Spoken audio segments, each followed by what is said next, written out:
Hello, I'm Dr. Kenneth Goldberg, and I'm the author of The Homework Trap: How to Save the Sanity of Parents, Students, and Teachers. Yesterday I came across an article in Edutopia. The article was entitled, Should Teachers Assign Homework Over the Summer? And the article took a poll, and it offered the readers three options, which were: yes, it is important that students continue to learn over the summer. Homework allows them to retain what they've learned.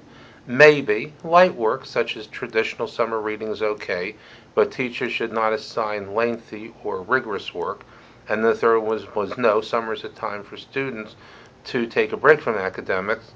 It is unfair to require students to complete homework. And then it had a fourth spot which said none of the above and invited the responder to put a comment. And I checked none of the above, even though I tend to side with those who are against our current homework policy. And I wrote my comment below.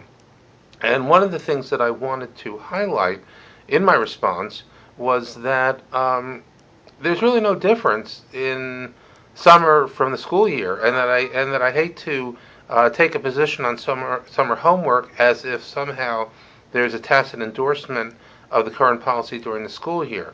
That in some ways the issues are the same, and the line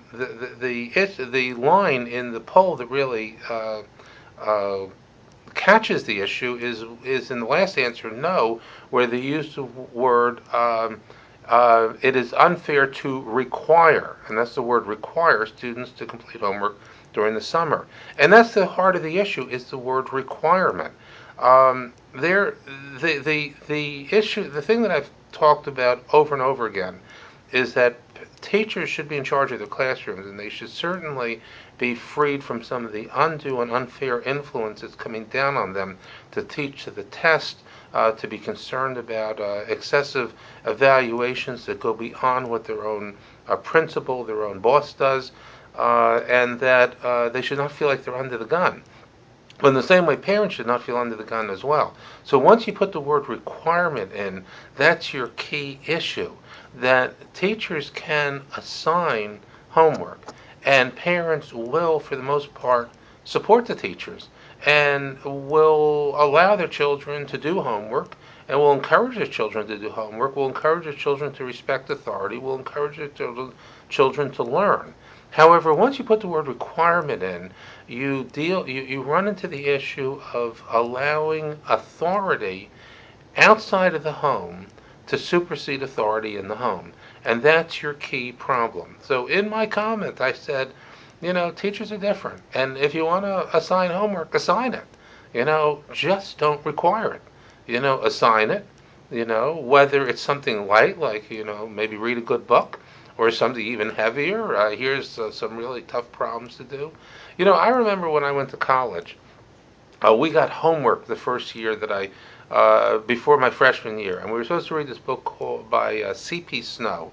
It was called The Two Cultures. And I remember the whole summer I just agonized over reading the book, and I never read it. And finally, on the airplane, as I went down to New Orleans, I went to school in New Orleans, on the airplane down there, I skimmed through the book. And then I got there, and there was nothing required. And, it didn't change my college career whether I had read it or not. It was interesting, and that was a book that sticks in my mind because of my own having studied mathematics and being a psychologist, and yet also being an author and looking at the cultures between the scientific and the art and the literary and artistic cultures. I found it was an interesting thing he had to say. But the point is, it was an assignment the school gave, and in the end, you could read it or not read it. And I think that that's the key issue: is not whether or not a teacher thinks it would be good to cap the year and say, listen, here's an assignment for you guys for the summer, versus the question of requirement. And during the school year, it may be more integrated into what's actually being taught in the class. However, if you don't uh, honor natural lines of authority, you will create significant problems for a substantial number of students.